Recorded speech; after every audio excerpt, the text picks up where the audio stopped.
created impermanent nature. Clear? You understand?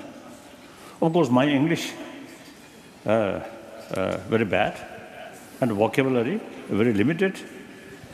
But in non-English speaking audience, and I feel quite okay. I use my broken English.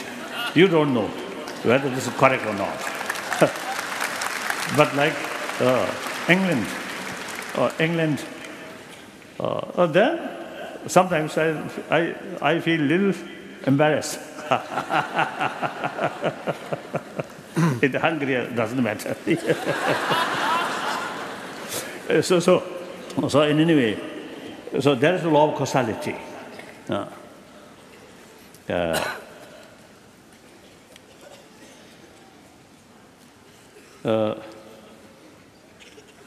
So then, I think I translate. Nos, tehát visszakanyarodva a 4 nemes alapigassághoz, talán megbocsátják, hogyha mindezt alkalmanként bizonytalankodó angolságommal adom elő. Angol tudásom korlátozott, de úgy gondolom, hogy egy nem angol anyanyelvű közönség előtt ez működik és megengedhető, hogyha nem tudják, hogy pontosan milyen angolnak kellene szólnia, akkor ez talán nem zavar. Ellentétben mondjuk azzal, amikor Angliában beszélek, akkor időnként bizony zavarban vagyok, de talán a jelenlegi helyzetben ez nem okoz problémát. Nos tehát, a 4 nemes alapigasság, amelyeket előszámláltunk, a szenvedés okának, a szenvedés megszüntetésének és az idevezető módszernek az igazsága az, ami a buddhista filozófia lényegét adja. Át kell látnunk azt, hogy sem a szenvedés, sem pedig az állandó boldogság nem fakad magától. Nem létezhetnek ezek bizonyos okok nélkül, csak meghatározott okok következményében merülnek fel, éppen ezért a buddhista filozófia egyik alaptétele az okság vagy okozatiság törvénye. Ennek a törvénynek az alapján láthatjuk be azt a kulcsfontosságú buddhista fogalmat, amely a kölcsönös függőségről szól, minden jelenség kölcsönös más tényezőktől való függőségétől. Ez a fajta kölcsönös függőség tulajdonképpen 2 állandótlanságot, 2 időlegességet takar. Azt akarja kifejezni, hogy a világ minden jelenségének időleges, múlandó a természete, és ez az időlegesség tulajdonképpen 2 szinten képzelhető el. Van ennek az időlegességnek egy durvább szintje, ezen a szinten könnyen beláthatjuk, hogy a világ jelenségei állandóan változnak. Hogyha megnézzük például ezt a növényt, ezt a virágszálat mellettem, akkor látjuk, hogy 1-2 nap múlva minden bizonnyal elszárad, megváltoznak a tulajdonságai, megváltozik az alakja, megváltozik a színe, és egy idő után el fog fonnyadni, és akkor majd kidobják. Ez a durvább, látható mindennapi szintje az állandótlanságnak. Ennek ugyanakkor van egy finomabb szintje is, ugyanis azt is beláthatjuk, hogy nem csak ezek a külső tényezők változnak állandóan, hanem maga ez a tárgy, ez a jelenség nem csak napról napra, hanem ha már egyszer napról napra, akkor óráról órára is minden bizonnyal változik, és hogyha óráról órára változik, akkor percről percre és másodpercről másodpercre is változik. A létezésének a módja tehát az állandó változásban lét. Ennek pedig az az oka, ez a tulajdonképpen állandó, láthatatlan, de folyamatos változás és múlékonyság arra vezethető vissza, hogy minden jelenségnek kell, hogy legyenek okai.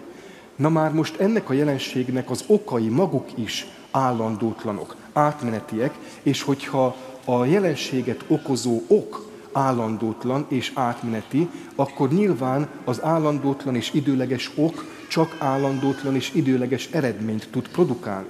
A második, finomabb szinten megragadható állandótlanság, tehát ez az állandó és minden jelenségben folyamatosan ott lévő, és az állandótlan időleges okok által okozott állandótlanság, átmenetiség.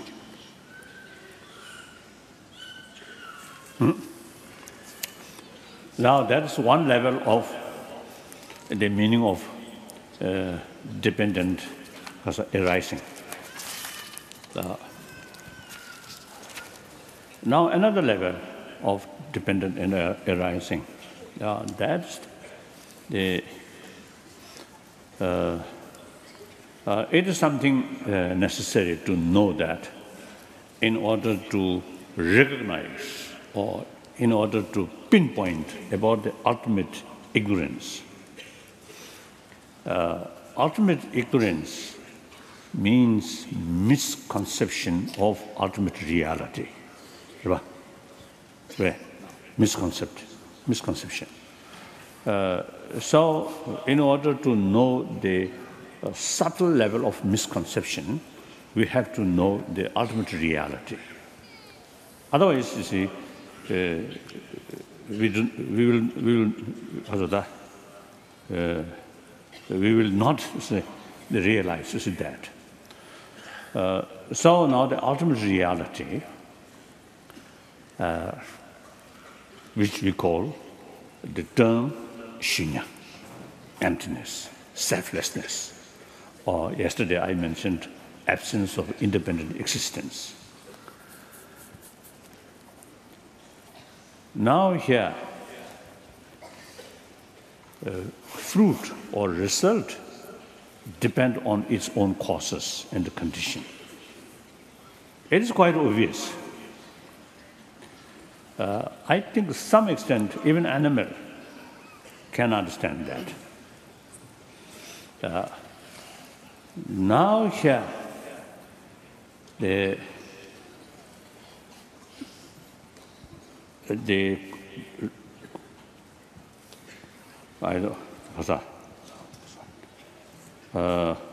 causes and event, right?